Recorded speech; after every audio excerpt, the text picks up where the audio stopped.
At 4:30 a.m., September 28, 2025, the fog over Belgorod was hiding death. 4 US-made HIMARS missiles were already on their way. Those were slicing through the mist at hypersonic speed. Their target was the Novi Oskol substation, the power source that keeps Russia's S-400 radars, fuel depots, and military comms alive. Knock this out, and the region goes blind. While the missiles closed in, 6 Ukrainian drones flew beneath them. 1 high-end Shark guiding the pack, and 5 disposable FPVs throwing radar off with bursts of chaff that looked like birds. Somewhere deep in a Russian bunker, operators were watching their screens fill with ghosts, unaware that the actual strike was already seconds away. The strike began in Ukraine, where a small HIMARS crew prepared 4 missiles silently. They had a narrow launch window, 5 minutes at most, before Russian counter-battery systems would triangulate their position. Every movement was rehearsed, down to the second. When the last round left the launcher, the crew was already packing to move. They knew the price of hesitation. Above the border, those missiles were flying at more than Mach 20, unseen by radar and invisible to the S-400 crews waiting on the Russian side. Their target selection was a node that powered radar arrays, fueled armored divisions, and kept entire command networks running. Hitting it would short-circuit the region's military grid in one blow. However, it was not only the missiles. 50 feet above the trees, a Shark reconnaissance drone led a swarm of smaller FPV units. The Shark carried a thermal camera strong enough to see through the fog, while the FPVs worked as electronic bait. They sprayed strips of metallic chaff into the air, fooling radar into thinking a flock of birds was drifting across the sector. On Russian screens, dozens of false returns blinked and scattered. Operators had no idea which ones were real. It was a simple trick of using cheap drones against billion-dollar defense systems, and it worked because it played on habit. Russian filters are trained to discard clutter from birds, weather, or low-level static. The Ukrainians turned that weakness into cover. While the swarm flew low under the fog, the HIMARS rounds raced far above them, unseen and locked on the coordinates the Shark would soon mark. In less than 2 minutes, 2 very different forms of warfare, disposable drones and precision rockets, were converging on the same point in the Russian grid. One would confuse the sky, the other would end it. A minute before impact, everything went white inside the Ukrainian command bunker. The screens froze, the signal disappeared, and the operators knew that Kasuka 4 was awake. It's one of Russia's most aggressive electronic warfare systems, built to flood the air with interference. When it activates, GPS collapses, communications are jammed, and radar paints static instead of targets. In seconds, the sky turned into a digital mess. One FPV drone lost control, pitched sideways, and disappeared into the trees. However, Ukrainian engineers had studied this machine for months. They knew its limits. Kasuka drains power fast, 15 minutes of full output, and it begins to overheat. It also filters radar clutter using pattern recognition, a system that can't tell a drone's chaff from a real flock of birds. The operator in the bunker commands to go live. The Fog Phantom swarm started dropping its preloaded chaff patterns. On Russian radar, the display bloomed with hundreds of low-priority echoes. The filter algorithm stalled, cycling between false returns and genuine ones. It looked like weather interference or migrating birds. While the Russian jammers strained to make sense of the noise, the HIMARS missiles adapted. Their GPS feed was gone, but each round carried its own inertial guidance, a self-contained navigation core accurate enough to continue blind. The missiles switched automatically, flying on memory and internal sensors. Down below, the Shark drone slipped under the jamming field, using thermal imaging to locate the substation through the fog. Once it had the target, it activated its laser designator, a pinpoint beam invisible to the eye and immune to interference. That laser became the only reference the first missile needed. In a war fought through noise, Ukraine had found silence to aim by. The first missile locked onto the laser mark and kept moving. But that lock came at a cost. The launch had exposed the firing position. Russian sensors picked up the electromagnetic signature. The Pantsir S-1 batteries were active within seconds. The Pantsir is lethal against aircraft, but it's built for clean skies, not fog and terrain. Its radar relies on thermal contrast. That night, the air was thick, the ground was wet, and visibility was almost zero. The targeting delay stretched to 2 full seconds, an eternity when you're tracking objects that move faster than light. Still, the operators fired. A burst of 57 E-6 missiles tore through the mist. Each one cost more than the drones they were chasing.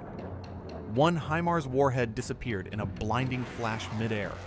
Shrapnel shredded a stray FPV nearby. The rest kept moving. There was pin-drop silence in the Ukrainian control. The screens flickered between signal fragments and short bursts of telemetry. 3 missiles left. They had to hit, or the entire operation would fail. The drone pilot made his move to draw the Pantsir's fire away from the remaining rounds.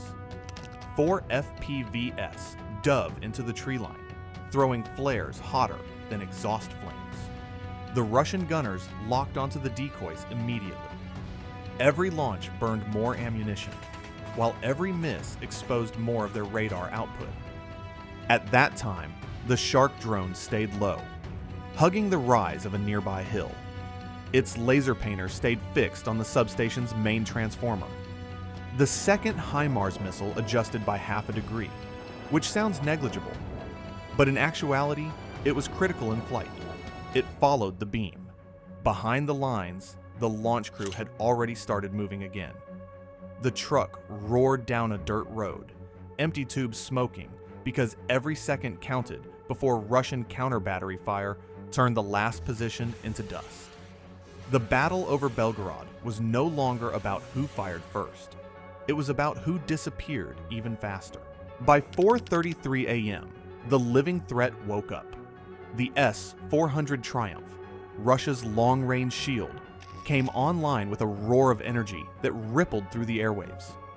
Its radar field stretched hundreds of miles, and in the bunker, Ukrainian operators saw their feeds twist under the pressure. One mistake now would finish everything. The S-400 locked onto both the remaining HIMARS missiles and the fading drone swarm. Its command computer, a monster built to track ballistic missiles and fighter jets, began cataloging every moving object. On paper, that meant perfect coverage. In reality, it was drowning. The radar was still receiving echoes from the phantom swarm, those same chaff clouds that had fooled the Kasuka earlier. They looked like hundreds of small, slow objects cluttering the lower sky to the S-400's filters. The system tried to separate birds from warheads, assigning tracking numbers faster than it could process them. Each new return created a backlog. The algorithm lagged 3 full seconds behind reality. Then came the first shot. A 48 N6 interceptor launched at Mach 14, vapor trailing through the mist. It hit the second HIMARS head-on, a white flash that left no sound, just sudden absence. 2 missiles were gone. In the Russian command post, officers started celebrating. The big system had done its job, or so they thought. But the S-400 had a blind angle, the rolling hills around the substation. Its radar couldn't see through them. The Shark drone exploited that gap to guide the surviving drones into a tight formation behind the ridge. From there, it steered the third HIMARS along a shallow descent, masked by the terrain. The S-400's operators still saw hundreds of false echoes. Their screens looked like static given shape. While the computer tried to recalculate, the Shark climbed just enough to reacquire the substation's transformer. Its laser found the target again through the fog, bouncing off water vapor like a ghost light. The third missile caught that reflection and adjusted course. It was flying blind, but it knew the dot. The moment it entered the radar shadow, the S-400 lost it completely. The Russian batteries fired twice more. By the time their missiles hit empty air, the actual strike was already seconds away from the target. At 4:34 a.m., the battle reached its smallest scale. A handful of men, a rooftop, and a sound they couldn't trace. The guards at Novi Oskol couldn't see the missile. The noise started as a low whistle and became a scream. Instinct took over. They fired their rifles upward. Short bursts of panic cut through the dark. It never mattered. You don't stop a 200-pound warhead traveling at Mach 2 with small arms fire. The bullets disappeared into nothing. The fog swallowed the muzzle flashes, and the missile kept coming. Miles away, the Ukrainian operators watched the disruption through the Shark drone's thermal feed. They saw the guards' heat signatures and the tracer arcs slicing across the screen. Those rifles could still throw a lucky hit toward the laser painter, and that was unacceptable. They decided quickly. One of the remaining FPV drones peeled away from the swarm. It was a 3D printed frame carrying a hand-taped charge worth maybe $400. The operator adjusted its path manually. The drone dipped through the fog, steadied, and drove straight into the rooftop. The explosion was small, but final. The heat signatures disappeared. The laser beam on the transformer held steady. Now there was nothing left between the missiles and the target. At 4:45 a.m., the Shark's optics locked in, showing the massive transformers humming with stored power. 2 HIMARS rounds remained, both already closing in. The substation needed 20 seconds for an emergency shutdown, but the missiles were 50 milliseconds away. They hit one after another. The first penetrated the concrete shell. The second followed it through. Inside, the shaped charges detonated, forming jets of plasma that tore through metal and wiring like paper. Transformers exploded in sequence, and circuit breakers disintegrated. Bolts of electricity jumped across open air, white and green, lighting the sky above the fog. When the glow faded, the Novi Oskol substation was gone. Power died across the grid, and with it, every radar, fuel pump, and command relay that depended on it. A cold acknowledgement swept through the bunker. Mission accomplished. By sunrise, Belgorod's defense grid was silent. 20% of its military power was erased in one night.